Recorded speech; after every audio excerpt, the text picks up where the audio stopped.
حضرت علی شیر خدا فرماتے ہیں بخاری مسلم میں، فرماتے ہیں مجھے قسم ہے اس ذات کی جس نے زمین چیر کے دانہ پیدا کیا ہے، مجھ سے رحمت عالم صلی اللہ علیہ وسلم نے وعدہ فرمایا کہ علی یاد رکھنا تم سے صرف مومن ہی پیار کرے گا، اور جس سینے میں تمہارا بغض ہوگا وہ سینہ مومن کا نہیں منافق کا ہوگا۔ تم سے مومن پیار کریں گے، مومنوں کے دلوں میں کشش ہوگی تمہارے لیے، ان کے سینے کشادہ ہوں گے تمہارے حق میں۔ حضرت مولا علی شیر خدا کی محبت، ان کا نام آئے تو دل ٹھنڈا ہو جائے، آنکھوں میں روشنی آئے، چہرہ روشن ہو جائے، تو معنی یہ ہے کہ ایمان مضبوط ہے دل میں۔ اور اگر بندہ کمزور ہونے لگ جائے، اگر اس کی کیفیات کوئی اور رنگ پیش کریں، تو معنی یہ ہے کہ ایمان سینے میں مضبوط نہیں ہے۔ حضرت علی شیر خدا سے حضور کا جو قربت کا تعلق، دیکھیں کچھ لوگ ایسے ہوتے ہیں کہ جن سے قربت ہوتی ہے، آپ نے کبھی دیکھا ہے ہر بندے سے مل کے بندہ رو نہیں سکتا، ہر بندے کو دیکھ کے رونا آتا نہیں، لیکن کچھ لوگوں سے روح ملتی ہے نا کسی کی، تو ویسے کبھی وہ بندے مل جائیں نا، دل کرتا ہے تینوں سامنے بٹھا لاں، تیرے درد پرانے چھیڑاں۔ کچھ لوگ ایسے ہوتے ہیں جن کے ساتھ حضور تشریف فرما ہیں، حضرت علی شیر خدا کہیں گئے ہوئے ہیں، تو محبوب کیا فرماتے ہیں؟ فرماتے ہیں اللہ اس وقت تک میرے پاس حضرت اسرائیل کو نہ بھیجنا جب تک میں علی سے ملاقات نہ کر لوں۔ دعائیں ہو رہی ہیں کہ میری جب تک ملاقات نہ ہو جائے، میرا جانے کا وقت نہ آئے۔ مشکات میں حدیث موجود ہے۔ تو سرور کائنات علیہ السلام کا جو ان کے ساتھ قربت ہے، حضور کا جو ان سے پیار ہے، حضور نے ہر مہاجر کو ایک انصاری کا بھائی بنایا، انصار کے اندر حضور نے بھائی چارہ قائم فرمایا، اور یہ تاریخ کا وہ والا بھائی چارہ ہے جس کی نہ اس سے پہلے کوئی مثال ہے، نہ قیامت تک دوبارہ کوئی مثال دی جا سکتی ہے۔ بھائی جب سگے بھائی جب شادی شدہ ہو جاتے ہیں نا، تو ان کی اپنی اپنی جیبیں ہو جاتی ہیں، اپنی اپنی گفتگو ہو جاتی ہے۔ 6 ماہ کے بچے کے بارے میں بھی وہ کہنے لگ جاتے ہیں میں نے بچوں کا بھی تو کچھ بنانا ہے نا۔ انہیں بالکل اب وہ چیزیں نظر آنی بند ہو جاتی ہیں جس میں والدین اور بہن بھائی شامل ہوتے ہیں، وہ کہتے ہیں میرے بھی تو بچے ہیں۔ لیکن یہ بھائی چارہ مہاجرین اور انصار کا اتنا زبردست اور معنی خیز ہے، حضور نے بھائی چارہ قائم فرمایا۔ سگے بھائیوں کو وراثت دینا مشکل ہوتا ہے، بڑا کہہ رہا ہوتا ہے کمائی تو میں نے کی تھی، چھوٹا کہہ رہا ہوتا ہے کہ باہر تو پہلے میں گیا تھا، جھگڑے، لیکن یہ تاریخ اسلامی کا وہ بھائی چارہ ہے کہ جن میں برادری، قبیلہ، رنگ، نسل، علاقہ ایک نہیں، پر ہزاروں قومیں وجود میں آئیں، دہر میں خشک و تر کے رشتے سے ہم نے بنیاد دوستی رکھی، یاد خیر البشر کے رشتے سے۔ اور اقبال نے جن انداز میں اس مضمون کو بیان کیا ہے وہ انداز ہی نرالا ہے۔ اقبال فرماتے ہیں خاص ہے ترکیب میں قوم رسول ہاشمی، بننے میں کوئی خاص، ان کی ترکیب ہی کوئی خاص ہے۔ حضور نے بھائی بھائی بنا دیا۔ اب بھائی جن کو دینی اسلامی مذہبی بھائی بنایا ہے، وہ دوسرے بھائی کے بارے میں کیا ذہن رکھتا ہے؟ وہ کہتا ہے کہ میرے بھائی میرا کاروبار بھی آدھا تیرا، جائیداد بھی آدھی تیری، چونکہ تو میرا بھائی ہے تو تو رسی لے کے پیمائش کر لے، میں اپنا گھر بھی بانٹ کے آدھا تجھے دینا چاہتا ہوں۔ جب اس قدر زیادہ لوگوں کی نظریاتی پختگی ہوئی اور لوگ اس قدر زیادہ مزاج رکھنے لگے، تو پھر ایک خاص قربت کا ماحول وہاں نظر آیا۔ پھر وہ جو مہاجر بن کے آئے تھے اور بہت زیادہ جن لوگوں نے جہاد کیا تھا، جد و جہد کی تھی، گھر بار چھوڑے تھے، پھر ان لوگوں کو زیادہ دشواری نہیں ہوئی، زیادہ آزمائش نہیں ہوئی دل لگانے میں اور مدینے میں رہنے میں، بڑی آسانی سے وہ لوگ وہاں رہنے لگے، اور بڑی جلدی ان کا مدینے سے اور اہل مدینہ سے پیار بڑھ گیا۔ تو میرے عزیز بھائیوں، حضور نے ہر انصاری اور مہاجر کو ایک دوسرے کا بھائی بنا دیا، سب کو بنا دیا۔ حضرت علی رہ گئے، اب یہ تو دونوں مہاجر ہیں، حضور بھی مکہ شریف سے آئے ہیں، حضرت علی بھی، بظاہر تو دونوں مہاجر ہیں، اگرچہ ساری زمین کے مالک رسول پاک ہیں، سب کو بھائی بھائی بنا دیا۔ تو اب ہر بندے کو بھائی مل رہا ہے، اور بھائی بڑے پیارے ہوتے ہیں۔ میں کئی دفعہ کہتا ہوں کہ بھائی بڑے پیارے ہوتے ہیں، کچھ قدورتیں دنیاوی طور پر معاذ اللہ دلوں میں آ جاتی ہیں، لیکن بھائی کا درد جو بھائی محسوس کر سکتا ہے وہ بھی دوسرے کو محسوس نہیں ہوتا۔ تو حضرت علی جب کسی کے بھائی نہیں بنائے گئے تو رو ہی پڑے، اتنے دلیر بندے تھے، پر بھائی کی ضرورت بندہ اتنی محسوس کرتا ہے۔ اس کو بھائی سے لگاؤ اتنا زیادہ ہوتا ہے کہ مولا علی رو پڑے، مشکات میں موجود روئے۔ حضور نے فرمایا کیوں روتے ہو؟ عرض کی حضور آپ نے سب کو ایک دوسرے کا بھائی بنایا ہے، میں رہ ہی گیا ہوں، مجھے کسی کا بھائی نہیں بنایا۔ اب وہ آنسوؤں میں لپٹی ہوئی وہ بات حضرت علی نے عرض کی تو محبوب نے فرمایا علی انت اخی فی الدنیا والآخرہ، فرمایا علی تو میرا بھائی ہے اور نرا دنیا میں نہیں، تو دنیا اور آخرت میں میرا بھائی ہے، تو میرا بھائی ہے دنیا میں بھی اور آخرت میں بھی۔ تو حضرت مولا علی شیر خدا کرم اللہ تعالی وجہہ الکریم کے جو فضائل ہیں، جو ان کے خصائص ہیں، ان کی جو فضیلت کی باتیں، میں نے جیسے کہا کہ انہیں بڑی زیادہ دلچسپی تھی میدان جہاد سے، شوق شہادت ان کا دیدنی تھا۔ ایک موقع پر نبی پاک صلی اللہ تعالیٰ علیہ وسلم نے ارادہ فرمایا کہ حضرت علی کو اپنا نائب بنا کے مدینہ منورہ میں چھوڑ کے جایا جائے۔ محبوب کریم علیہ السلام جب بھی تشریف لے جاتے تھے تو کسی ایک کو نائب بنا کر مدینہ منورہ میں چھوڑ جاتے۔ حضرت عبداللہ ابن مختوم رضی اللہ تعالیٰ عنہ کو بھی ایک دفعہ حضور چھوڑ کے گئے، تو ایک جنگ کے موقع پر محبوب نے حضرت علی شیر خدا سے کہا کہ آپ کو میں اپنا نائب بنا کے یہاں چھوڑ کے جاتا ہوں۔ یہاں لوگ جان چھڑاتے ہیں، کام کا جب وقت آتا ہے، میدان میں نکلنے کا وقت آتا ہے تو جان چھڑاتے ہیں، اور وہ کہتے ہیں کہ باقی سارے کام لے لو، جب وقت مشکل آئے تو پھر ہمیں کام نہ بتاؤ۔ اب مشکل وقت ہے، جہاد میں جانا ہے۔ حضرت مولا علی شیر خدا کرم اللہ تعالی وجہہ الکریم کو حضور نے فرمایا کہ اس دفعہ میرا ارادہ بنا ہے کہ تمہیں چھوڑ کے جاؤں۔ تو حضرت علی کو چھوڑ کے جایا جا رہا ہے، ان کو مدینے میں رہنا ہے، میدان میں نہیں جانا۔ عام آدمی کتنا پسند کرتا ہے کہ میں آرام سے رہوں گا، لیکن حضرت علی کو اتنا شوق تھا میدان جہاد کا، اتنی تڑپ تھی ان کے دل کے اندر کہ عرض کرنے لگے یا رسول اللہ صلی اللہ تعالیٰ علیہ وسلم، رو پڑے، کہنے لگے حضور ساری دنیا میدان میں جہاد کرے گی اور میں یہاں عورتوں اور بچوں کے پاس رہوں گا، میں یہاں عورتوں اور بچوں کے بیچ وقت گزاروں، حضور مجھے لے کے جائیں۔ تو وہاں بھی حضور نے محبت کی بات سمجھائی، فرمایا علی جب حضرت موسیٰ کوہ طور پہ گئے تھے تو اپنے بھائی جناب ہارون کو چھوڑ گئے تھے، تو تم بھی تو میرے لیے اسی طرح ہونا جس طرح موسیٰ کے لیے ہارون تھے، لیکن فرمایا یہ یاد رکھنا میرے بعد نبی کوئی نہیں، حضرت موسیٰ بھی نبی ہیں اور جناب ہارون بھی نبی ہیں علیہم السلام، لیکن وہ انہیں چھوڑ کے گئے تھے، میں تمہیں چھوڑ کے جا رہا ہوں۔ کہ ایک بات اپنے ذہن کے اندر بٹھانا کہ میرے بعد کوئی نبی نہیں آئے گا۔ تو عزیز بھائی حضرت مولا علی شیر خدا کا جذبہ جہاد۔ اچھا پھر میں نے دیکھا ہے جس زمانے میں اور آپ رہ رہے ہیں، اس زمانے میں لوگ کمزور ہوتے جا رہے ہیں نفسیاتی طور پر، ڈری ڈری سی باتیں لوگ کرتے ہیں، سہمے سہمے سے جملے بولتے ہیں، اور یہ ہر بندے کا اپنا الگ ڈر ہے۔ دانشوروں نے لکھا ہے کہ غریب آدمی کا ڈر تھوڑا ہوتا ہے اور جو اونچے عہدے پہ چلا جائے اس کا ڈر، یعنی زیادہ ہاتھ اپوزیشن کے نہیں بندے ہوتے، حکومت کے بندے ہوئے ہوتے ہیں۔ لوگوں کو ساتھ لے کے اپوزیشن نے نہیں چلنا ہوتا، حکومت نے چلنا ہوتا ہے۔ تو حکومت میں جب لوگ ہوتے ہیں تو ان کے اندر کمزوری آ جاتی ہے، جب آپ بڑے عہدے پہ چلے جاتے ہیں تو آپ کی مجبوریاں بھی بڑی ہو جاتی، ہر آدمی کہیں نہ کہیں کمزور پڑتا ہے۔ اور ہمارے ہاں تو لوگ ذرا بیمار ہو گئے تو گئے، اور آج کل جو سب سے بڑا مسئلہ ہے وہ یہ ہے کہ لوگ کیا کہیں گے، اور لوگوں نے بڑے بڑے لوگوں کو پاگل کر دیا ہے، بڑے بڑے لوگوں کو۔ ہمارے علماء نے ایک بات لکھی ہے کہ ایک دفعہ نا ایک استاد صاحب سبق پڑھانے کے لیے آئے تو طالب علموں نے ارادہ کیا کہ آج استاد جی کو بیمار کرنا ہے۔ یہ جو آپ کے مشیر ہوتے ہیں نا ارد گرد، ان کی پڑتال بھی بڑی ضروری ہوتی ہے کہ یہ خبر کون سی لے کے آ رہے ہیں اور یہ کس طرح سے گائیڈ کر رہے ہیں۔ ہمیں تنقید کرنے والا بندہ اچھا تو نہیں لگتا، لیکن تنقید کرنے والے جو ہوتے ہیں وہ ہمیں نکھارتے ہیں، وہ ہماری کمزوریاں جو ہمارے اپنے نہیں نکال سکتے وہ نکال کے ہمیں بتاتے ہیں کہ تم یہاں کمزوری کر رہے، اس کا نفع ہوتا ہے۔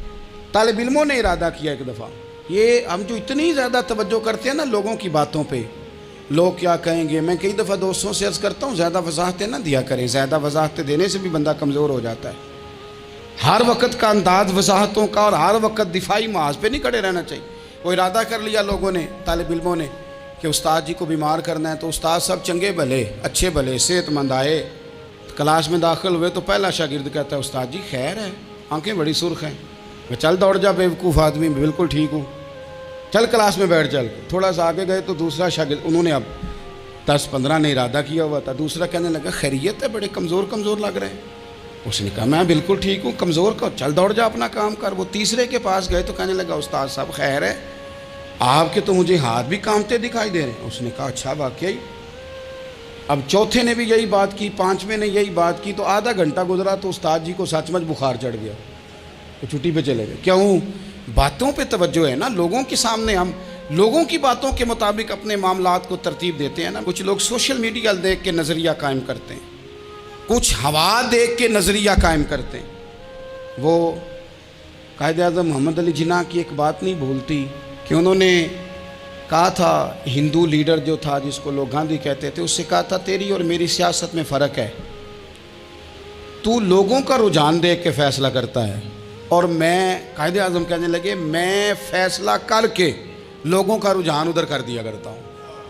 یہ کمال ہوتا ہے کسی شخص کا کہ اس کا اپنا نظریہ غالب آئے، بجائے اس کے کہ وہ دیکھے آج کل لوگ کیا کہہ رہے ہیں تو لہذا میں اس طرح کا ڈھل جاؤں۔ لوگ تو ایک وقت کے لیے کچھ کہتے ہیں، پھر اگلے 4 گھنٹوں میں کچھ اور کہتے ہیں۔ حضرت مولا علی کے مزاج میں استقامت ہے، اور جو لوگ جو بہت زیادہ پراپوگنڈا کرتے ہیں اور بہت زیادہ کسی کے بارے میں بات کرتے ہیں، ان کا وہ مزاج نہیں، ان کی وہ طبیعت نہیں، وہ اپنے حساب سے فیصلہ کرتے۔ ایک شخص تھا عمر بن عبد ود، 90 سال کا بوڑھا، لیکن جب تلوار لے کے میدان میں آتا تھا تو 1000 آدمی کے مقابلے میں لڑتا تھا، اور لوگ جگہ جگہ یہ کہتے تھے تو اس طرح ہے جس طرح عمر بن عبد ود لوگوں کو ڈراتا ہے تو اس طرح ہو گیا۔ یہ اس کے ارد گرد کے لوگ اس کی مثالیں دیتے تھے۔ جنگ خندق جب ہو رہی تھی تو یہ مقابلے میں آ گیا، تو حضرت علی المرتضیٰ شیر خدا کرم اللہ تعالی وجہ الکریم بھی تشریف فرما تھے۔ اب پورے عرب کے اندر اس کے بارے میں یہ کہا جاتا تھا کہ اس سے نہ لڑو، وہ تو خونخوار ہے، وہ تو درندہ ہے، وہ تو جنگلی شیر کی طرح آتا ہے، وہ تو کاٹ کھانے کو دوڑتا ہے، اس سے کون لڑے؟ ایک خیال تھا، اور وہ پراپوگنڈا بعض اوقات اتنا زیادہ کسی کے بارے میں ہوتا ہے کہ ذہن میں بچے لوگ آتے ہیں نا بچہ دم کرانے کے لیے، تو کہتے ہیں پیر صاحب بڑا ضدی ہے، کسی کی بات نہیں مانتا، باقی بچے ٹھیک تھے، یہ تو بڑا ہی نالائق نکل آیا ہے۔ تو میں کہتا ہوں کہ آپ اس کے سامنے یہ والی باتیں نہ کریں، یہ پکا ہو جائے گا کہ میں ضدی ہوں۔ تو آپ ذہن بنا رہے ہیں اس کا کہ تو اس طرح کا ہے۔ ذہن بنا دیا لوگوں نے کہ عمر ابن عبد ود کے مقابلے میں کوئی نہیں آ سکتا۔ خندق میں یہ آیا، اس نے للکارا مسلمانوں کو، آؤ وہ تمہاری جنت کدھر ہے جس کے بارے میں تم کہتے ہو کہ ہم شہید ہوں گے، تو آؤ میرے مقابلے میں نکلو۔ جب اس نے پہلی دفعہ للکارا تو ابھی بات ختم نہیں ہوئی تھی کہ مولا علی تلوار لے کے اللہ اکبر کہتے کھڑے ہو گئے۔ حضور نے فرمایا بیٹھ جاؤ، حضرت علی پھر بیٹھ گئے۔ وہ پھر پکارا اٹھو کوئی میرے مقابلے میں، تو مولا علی شیر خدا پھر کھڑے ہو گئے، پھر کھڑے ہو گئے۔ حضور نے فرمایا بیٹھ جا۔ ایک شخص نے کہا علی یہ عمر بن عبد ود ہیں، فرمایا مجھے پتہ ہے۔ نہیں سمجھے آپ بات، میں آپ کو سمجھا کے لایا ہوں پیچھے سے کہ پراپوگنڈا کرتے ہیں نا لوگ، ہو آگے نہ جانا، یہاں کرنٹ بڑا زیادہ ہے، وولٹیج بڑے سخت ہیں، تو آگے نہ بڑھنا۔ بھائی کیا ہو جائے گا، اٹھ باندھ کمر کیوں ڈرتا ہے، پھر دیکھ خدا کیا کرتا ہے۔ حضرت علی تیسری دفعہ اس نے کہا نا ہے کوئی، تو حضرت علی پھر اٹھے۔ اب تو رسول پاک صلی اللہ تعالی علیہ وسلم نے تھپکی دی۔ بعض جگہ یہ ہے کہ حضور نے خود تلوار تھمائی، سر پہ امامہ باندھا، اور حضور نے فتح یابی کی دعا فرمائی۔ حضرت علی گھوڑے پہ بیٹھے نکلے، اور جب اس کے سامنے گئے تو جا کے کہنے لگا میرا پتہ ہے۔ حضرت علی فرمانے لگے تو اپنا چھوڑ، میرا پتہ ہے تجھے، مجھے تو جانتا ہے۔ کہنے لگا میں 1000 کے مقابلے میں اکیلا لڑتا ہوں۔ حضرت علی شیر خدا فرمانے لگے پتہ نہیں تو کن سے لڑتا رہا ہے، جانے وہ کون ہے جن سے تو لڑتا رہا ہے، وہ کون 1000 تھے جو تیرے مقابلے میں آتے تھے، پتہ نہیں۔ تو کہنے لگا میرا نام میری ماں نے عمر بن عبد ود رکھا ہے۔ فرمایا چھوڑ تو، میری ماں نے میرا نام حیدر رکھا ہے۔ کہنے لگا تیری عمر چھوٹی ہے، کوئی بڑا لا۔ فرمانے لگے یہ تو جب پنجے میں پنجہ ملے گا تو پتہ چلے گا عمر کس کی چھوٹی ہے، ابھی تو کہانیوں سے متاثر کرنا چاہتا ہے، تو چاہتا ہے کہ تو پریشر ڈالے اور میں تیری بات سنوں، تو مقابلے میں آ، ڈینگے نہ مار، کہانیاں نہ سنا، دیواریں ہلتی رہتی ہیں اور در کانپ جاتا ہے۔ علی کا نام سن کے اب بھی خیبر کانپ جاتا ہے۔ تو مقابلے میں آ، تو باتیں بنا رہا ہے، کہانیاں سنا رہا ہے۔ وہ کہنے لگا تو بچہ ہے، میں چاہتا نہیں تیرا خون بہاؤں۔ تو حضرت علی کہنے لگے میں بڑے دن سے پریشان ہوں کہ کسی بے ایمان کا خون بہایا کیوں نہیں، میرا بڑا دل کر رہا ہے تیرا خون بہاؤں۔ اس نے بڑی زوردار ضرب لگائی، غصے میں اتنا پاگل ہوا، کیونکہ اس کے بارے میں معروف تھا کہ وحشی مزاج آدمی، اتنا سخت پاگل ہوا غصے میں کہ اس نے اپنے گھوڑے کے پیر کاٹ ڈالے، پہلے تلوار گھوڑے کو دے ماری، اس کو کاٹ کے دوڑا۔ یہ کیوں کرتے تھے لوگ؟ عرب کے لوگ اس وقت یہ کام کرتے تھے کہ ہم نے گھوڑا ہی مار ڈالا ہے تاکہ ہم بھاگ نہ سکیں۔ کہتے ہیں نا کشتیاں جلا دی ہیں کہ اب واپس جانے کا راستہ ہی بند ہو جائے، گھوڑے کے پیر کاٹ ڈالے کہ بھاگنا نہیں، اور بڑی زور سے اس نے ضرب لگائی حضرت علی پر۔ حضرت علی نے جب روکی تو وہ ڈھال ٹوٹ گئی حضرت مولا علی کی، اور آپ کے امامے کو اس کی تلوار بھی لگی۔ آپ نے فرمایا دکھا لیا تو نے زور، اب میری باری ہے۔ حضرت مولا علی شیر خدا کا قد بظاہر چھوٹا تھا، صحابہ کہتے ہیں ہم دور سے دیکھ رہے تھے، اللہ اکبر کہہ کے تھوڑا سا زمین سے وہ اٹھے، تھوڑا سا اٹھے، اور پھر دوبارہ نہیں انہیں تلوار چلانی پڑی، ایک ہی ضرب لگائی اور اس کے 2 ٹکڑے کر کے اسے زمین پہ پھینک دیا۔ تو عزیز دوست، آپ یاد رکھیں گے اس بات کو کہ اپنی زندگی کے اندر مروب ہونا چھوڑ دیں، روب میں ہو۔ تاتاریوں نے مسلمانوں کو مروب کر لیا تھا، روب ڈال لیا تھا کہ ہم بہت بڑے لوگ ہیں۔ یہی آج ہمارے ساتھ بہت سارے لوگ کرتے ہیں، دلوں میں روب آ جاتا ہے، امیر رشتہ دار کا، فلانے کا، فلانے کا، پھر وہ جو مرضی کرتا ہے۔ تاتاریوں کی ایک بی بی، وہ کیا کرتی، وہ 9-10 مسلمان نوجوانوں کو سڑک پہ کھڑا کر جاتی، کہتی ادھر کھڑے ہونا، میرے آنے تک ہلنا نہ، جوان ہے لیکن روب ہے نا کہ یہ بڑے وحشی ہیں۔ اکیلی بی بی اندر جاتی، تلوار لے آتی، اور وہ کھڑے ہیں، وہ بھاگے بھی نہیں، اتنا ڈر گئے، ٹانگیں کانپ رہی ہیں، بھاگنے کی بھی جرت نہیں کر رہے۔ تسلی سے گئی ہے، تلوار لے کے آئی ہے، اور اس نے 9 جوان مسلمانوں کے گلے کاٹ دیے۔ اس روب سے نکلیں باہر، نوجوانوں سے کہتا ہوں نکلو۔ اور جن لوگوں نے دنیا میں انقلاب برپا کیا وہ غریب گھروں کے تھے، وہ لوگ تھے کہ جو بظاہر کسی بڑے قبیلے سے نہیں تھے۔ آپ محنت کریں، تعلیم حاصل کریں، جد و جہد کریں، مشقت کریں، اپنی زندگی میں کچھ مقاصد کے حصول کے لیے آگے بڑھیں۔ اور اگر آپ کہیں کہ دائیں بائیں میرے فلاں آدمی مجھے یہ مشورہ دے رہا ہے، تو کچھ لوگ دنیا میں باتیں کرنے آئے ہیں، انہوں نے باتیں کرنی ہیں اور بڑا فائدہ ہوتا ہے، ان کو باتیں کر لینے دیں، ان کو کرتے رہنے دیں۔ کام کرنے والا بندہ کام کرتا ہے اور کرتا ہی چلا جاتا ہے، وہ منزل تک پہنچ جاتا ہے۔ تو حضرت علی کے مزاج میں دلیری ہے، ہمت ہے، ایک بات، اور دوسری بات دانائی، حکمت۔ یہ جو ہمارے فیصلے ہیں نا جذباتی، اور جناب آج فلانے نے یہ کہہ دیا تو میرا پروگرام یہ بن گیا، تو پھر کل کسی نے اور کچھ کہہ دیا تو میرا پلان اور بن گیا۔ میں سب سے زیادہ ان لوگوں کے حق میں پریشان ہوتا ہوں جو سویرے کچھ اور کہتے ہیں، دوپہر کو کچھ اور کہتے ہیں، شام کو کچھ اور کہتے ہیں۔ بھئی آپ کا کوئی نظریہ ہونا چاہیے، کوئی ویژن ہونا چاہیے زندگی میں، آپ کے اندر کوئی حکمت اور دانائی ہونی چاہیے۔ اس کے لیے کیا کرنے کی ضرورت ہوتی ہے؟ اس کے لیے ضرورت ہوتی ہے کہ آپ کا ذہن ایک طرف ہو۔ میرے اسا فرمایا کرتے تھے زندگی میں ایک کام کر لو پر صحیح کر کے کر لو۔ ہم نے ایک تو سارے کام کرنے ہیں۔ آج کل ہر بندہ صحافی ہے، ہر بندہ تجزیہ نگار ہے، ہر بندہ سیاستدان ہے، ہر بندہ ہی مفتی ہے، ہر بندہ ہی جناب واعظ ہے، ہر بندے کے پاس ہی کچھ مسئلے۔ اس کا نقصان یہ ہے کہ کسی کے پاس بھی کچھ نہیں۔ وہ کسی درویش نے کہا تھا کہ جب سب لیڈر ہوں تو سمجھو کوئی لیڈر نہیں، کیونکہ سارے جو لیڈر ہو گئے۔ میرے عزیز، ایک طرف ذہن کو رکھیں اور اپنے اس کام میں کمال پیدا کریں۔ حضرت مولا علی شیر خدا کو اللہ نے حکمت دی تھی۔ نبی پاک صلی اللہ تعالی وسلم کے صحابی حضرت عبداللہ ابن مسعود رضی اللہ تعالیٰ عنہ فرماتے ہیں، امام ابو نعیم نے لکھا ہے کہ حضرت عبداللہ ابن مسعود فرماتے ہیں نبی پاک صلی اللہ علیہ وسلم نے فرمایا اگر حکمت کے 10 حصے کیے جائیں نا، دانائی کے 10 حصے کیے جائیں، تو اس میں سے 9 حصے اللہ تعالیٰ نے حضرت علی کو عطا فرمائے ہیں، اور ایک حصہ باقی لوگوں کو ملا ہے۔ دانا تھے، معاملہ فہم تھے۔ کچھ بندے بڑے منافق قسم کے تھے، تو حضرت علی اذان ہو گئی تو وہ حضرت مولا علی شیر خدا کے پاس آ گئے، اذان ہو گئی، حضرت علی نے جماعت کرانی۔ ان کا خیال تھا کہ آج ہم نے جماعت لیٹ کرانی ہے کسی طریقے سے۔ ہم چونکہ زیادہ باتیں، میں دوستوں سے کہتا ہوں بہت زیادہ خبریں نہ دیکھا کرو، بہت زیادہ بھی چیزیں نہ سنا کرو۔ آپ تو میرے بھائی موبائل کے اندر چلے جائیں گے، پھر باہر کی دنیا تو اور ہے، تو تھوڑا باہر بھی نکلیں تصویروں سے، تھوڑا باہر بھی آئیں، دیگر معاملات بھی دیکھیں۔ ہمیں بڑے بڑے اچھے لوگ زندگی میں مل جائیں گے، لیکن ہم ان کے قریب نہیں جاتے، ہم دیکھتے نہیں کہ اصل بات کیا ہے، سنی سنائی چیزوں پر زیادہ گمان کرتے ہیں۔ اب حضرت علی چونکہ بڑے دانا تھے، مصلے پہ بڑھ رہے ہیں، جماعت کھڑی کرنی، اللہ اکبر کہہ رہے ہیں، بندوں کا خیال تھا نماز لیٹ کرانی ہے، نے فٹافٹ حضرت علی سے کہا کہ حضور ذرا وہ جانور تو بتائیے گا کتنے ہیں جو انڈے دیتے ہیں، اور ذرا وہ بھی بتائیے گا جو بچے دیتے ہیں۔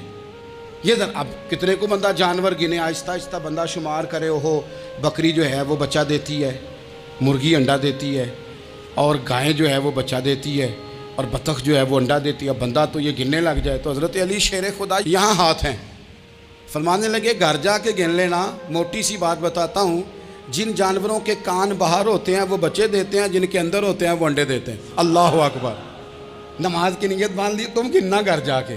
موٹی سی بات بتا دیتا ہوں، وہ صاحب کہتے ہیں میں حضرت علی رضی اللہ تعالیٰ عنہ کو الجھانے آیا تھا، میں خود بڑا الجھ گیا۔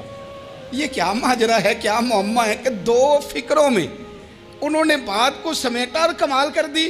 کہنے لگے گھر جا کے گننا، یہاں ٹائم نہیں، نماز کا وقت ہے، بس جن کے کان اندر ہے نا وہ انڈے دیتے ہیں، اور جن کے باہر ہیں وہ جا کے حساب کرنا۔ آپ ڈھونڈ لیں، تلاش کر لیں، چلے جائیں ماہرین کے پاس، پر شیر خدا شیر ہی ہے۔ حضرت مولا علی کے جملوں میں کمال ہے، ان کی دانائی، ان کا تدبر، ان کی حکمت، ان کا فہم، ان کی فراست، ان کا کمال۔ ایک شخص بڑی دور سے آیا، اس نے کہا حضور مجھے نا لمبی باتیں یاد نہیں رہتی، دو باتیں بس بتا دیں میں عمل کروں تو زندگی بن جائے، دو باتیں۔ تو حضرت علی فرمانے لگے لمبی امیدیں نہ لگانا، لمبی امیدیں نہ لگانا، موت کا پتہ نہیں کب آ جائے گی۔ منصوبہ بندی ضرور کرنا آنے والی نسلوں کے لیے، اپنی ذات کے لیے لمبی امیدیں نہ باندھنا، یہ بھی کر لوں گا، یہ بھی کر لوں گا۔ ہم ریٹائر نہیں ہوتے زندگی بھر، پلان پہ پلان، پلان پہ پلان۔ تو اگر ہم پلان کر رہے ہوتے ہیں تو جو ہمارے نیچے ہوتے ہیں وہ ہمیں ریٹائر کرنے کا پلان کر رہے ہوتے ہیں۔ اولادیں تک والدین کو کمزور کرنے کے در پہ ہوتی ہیں کہ اب یہ ہٹے تو ہماری باری آئے۔ حضرت علی فرمانے لگے دو کام، ایک تو لمبی امید نہ باندھنا، اور دوسرا فرمایا اپنے نفس کی خواہش کی پیروی سے بچنا۔